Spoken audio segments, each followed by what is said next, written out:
नमस्कार दोस्तों, Hindi chess base India channel पर मैं निखिलेश जैन आप सभी का हार्दिक अभिनंदन करता हूं। दोस्तों, आज हम देखने वाले हैं एवरग्रीन गेम ऑफ चेस। जी हाँ, एक ऐसा मुकाबला जो कि आज भी एवरग्रीन गेम ऑफ चेस के नाम से फेमस है। खेला था इन महाशय ने, जो कि हैं ठीक ऊपर, एडोल्फ एंडरसन।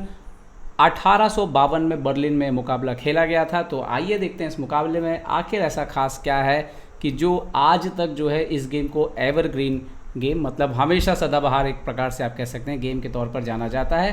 तो आइए देखते हैं क्या कुछ हुआ इस मुकाबले में।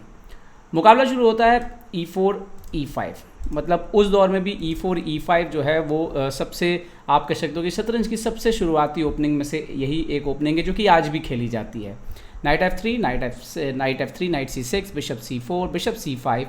और तब एंडरसन उस दौर पे भी वो सबसे आक्रामक खिलाड़ियों में से एक माने जाते थे। बाद में पॉल मर्फी ने आकर के उनसे भी बेहतर अपने आप को साबित किया, लेकिन काफ़ी आक्रामक खिलाड़ी के तौर पर एंडरसन जो है आज भी जो है उनके गेम जाने जाते हैं। तो वहाँ पे उन्होंने B4 खेला। ये इवांस गैम्बिट है, जहाँ पर आप ओपनिंग की एक पॉन देते हैं लेकिन बदले में टेम्पोस गेन करते हैं। मतलब जैसे कि बिशप B4 पे C3, तो बिशप को हटना होगा और उसके बाद आपको डेवलपमेंट में जो है वो एडवांटेज मिलता है। ओके, बिशप A5, D4, तो यहाँ पर एक और यहाँ पर पॉन जो दी जा रही है E × D4। यहाँ पर अपोनेंट ने मारा तो एंडरसन यहाँ पर कैसल करते हैं। 2 पॉन ओपनिंग में दे चुके हैं, मतलब 1852 की बात कर रहा हूँ। तो डेफिनेटली आप कह सकते हो काफ़ी जिगर था एंडरसन जी के पास। और यहाँ पर उनके अपोनेंट ने खेला D3। यहाँ पर उनके अपोनेंट D × C3 खेल सकते थे, लेकिन उस पर queen B3, queen F6, E5, इस तरह से काफ़ी कुछ लाइन आती है, जैसे queen G6, night × C3, night G7, और ये गेम जो है वो काफ़ी चलेगा। तो ये एक लाइन थी, पर उनके अपोनेंट ने यहाँ पर D3 खेला। एंडरसन जी वाइट से थे, डेफिनेटली आप देख सकते हो नाम लिखा हुआ है। उनके सामने जो उनके प्लेयर थे उनका नाम था ड्यूफ्रेंस जीन।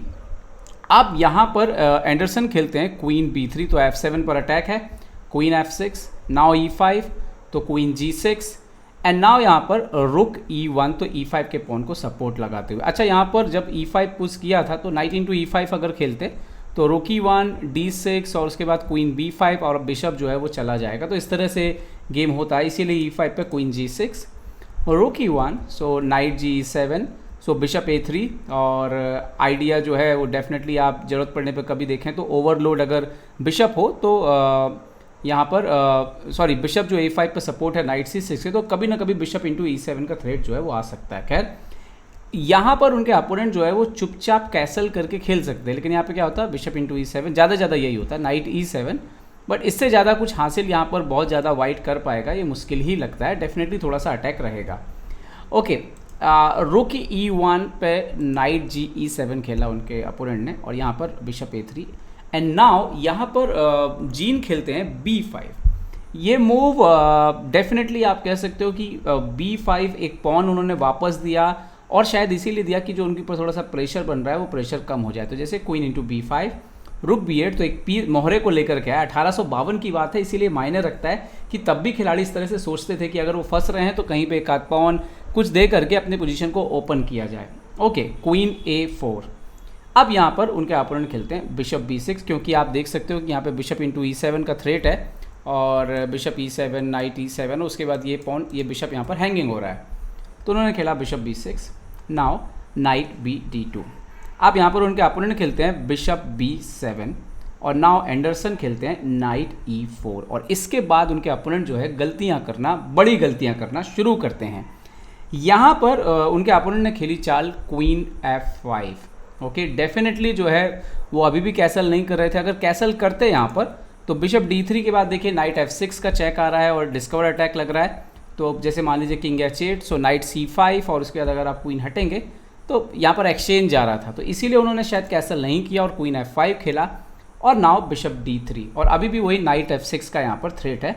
तो जीन खेलते हैं क्वीन H5, और अब यहीं से जो है दोस्तों वो कॉम्बिनेशन शुरू होता है। असली में गेम की जो असली जान है वो यही है जिसको याद किया जाता है, क्योंकि इसके पहले जो ओपनिंग में अगर देखें तो बहुत कुछ डेवलपमेंट हो चुका है। सेम मतलब काफ़ी कुछ जो है दोनों साइड से चालें जो है वो बदल चुकी हैं। ओके, अब यहाँ पर एंडरसन देखते हैं कि अपोनेंट का किंग जो है वो सेंटर पर है, और वो अपने डबल बिशप, क्वीन, रुक, सारे पीसेस के साथ एक प्लान करते हैं। क्या प्लान है? सबसे पहले वो खेलते हैं नाइट F6 चेक। अभी आपका क्वीन अंडर अटैक है, तो अगर आप नहीं मारोगे, ऐसा तो हो नहीं सकता, तो एक्सेप्ट करना पड़ेगा। Gf6 E-F6, अभी पीस तो वापस मिलना जो E7 पर रखा है वो वापस मिलना तय है यहाँ पर। अब यहाँ पर उनके अपोनेंट खेलते हैं रुक G8। अब देखिए रुक G8 मतलब आइडिया क्या है, यहाँ पर क्वीन इंटू F3 पर मारने का आइडिया है। अब यहाँ पर एंडरसन खेलते हैं रुक A-D1, मतलब आखिरी जो उनका पीस था उसको भी गेम में लेकर के आते हैं। 2 रुक सेंटर पर हैं और इसके आगे का जो पूरा कॉम्बिनेशन है वो इन्हीं पीसेस पर टिका हुआ है। तो अभी देखिए आगे क्या होता है। अपोनेंट यहाँ पर एक्सेप्ट कर लेता है क्वीन इंटू F3। अगर आपने ये गेम इससे पहले नहीं देखा है तो पॉज करिए और सोचिए कि आप फिनिश कैसे करेंगे। यहाँ पर एंडरसन खेलते हैं रुक इंटू E7 चेक। अब प्रॉब्लम क्या है, प्रॉब्लम यह है कि अगर अपोनेंट मान लीजिए किंग F8 हट जाए तो रुक E3 के बाद आपका सीधा डिस्कवर चेक में क्वीन मर जाएगा, ठीक है, तो ये आप करोगे नहीं। अगर आप किंग D8 हट जाओगे तो यहाँ पर एक और ब्रिलियंट मूव है रुक इंटू D7।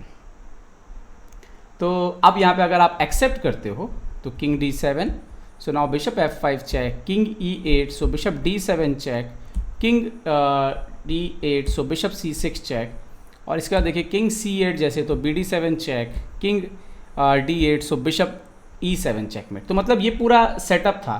तो इसीलिए आप यहाँ पर जैसे कि आप देख सकते हो कि यहाँ पर भी है तो रुक इंटू D7 चेक पे अगर किंग C8 चले जाएं, नहीं मारे मतलब रुक को, तो यहाँ पर अगेन रुक D8 ब्रिलियंट मूव।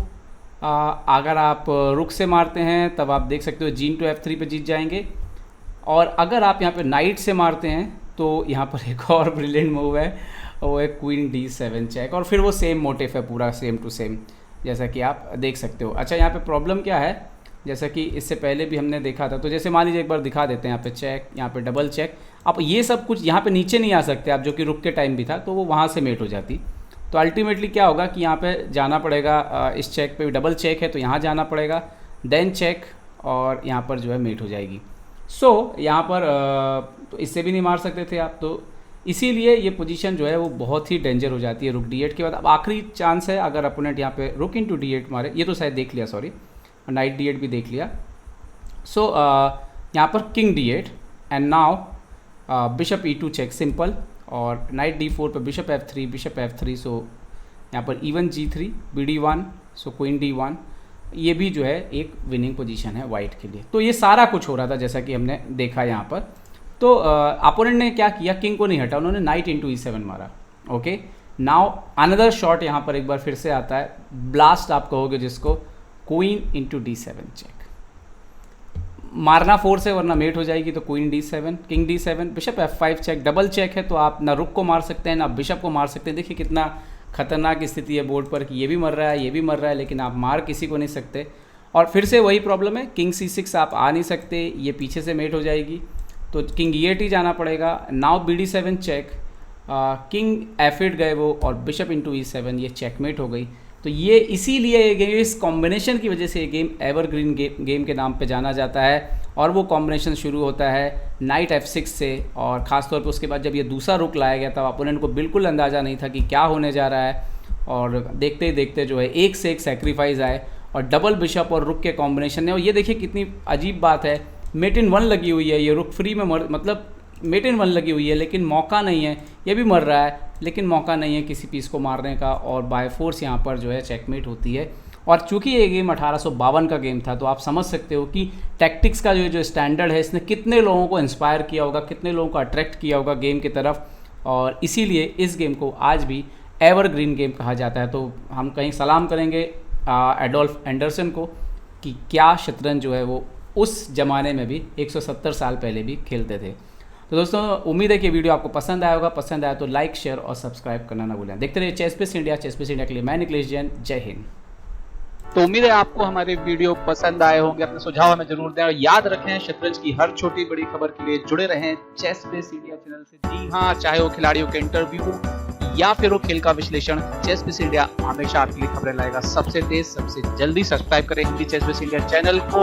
अगर आप यूट्यूब पर देख रहे हैं तो सब्सक्राइब करें, और साथ ही साथ बेल आइकॉन दबाना ना भूलें दोस्तों, क्योंकि इसी से मिलेंगे आपको सारे नोटिफिकेशन। फेसबुक पर देख रहे हैं तो जरूर लाइक और शेयर करना ना भूलें।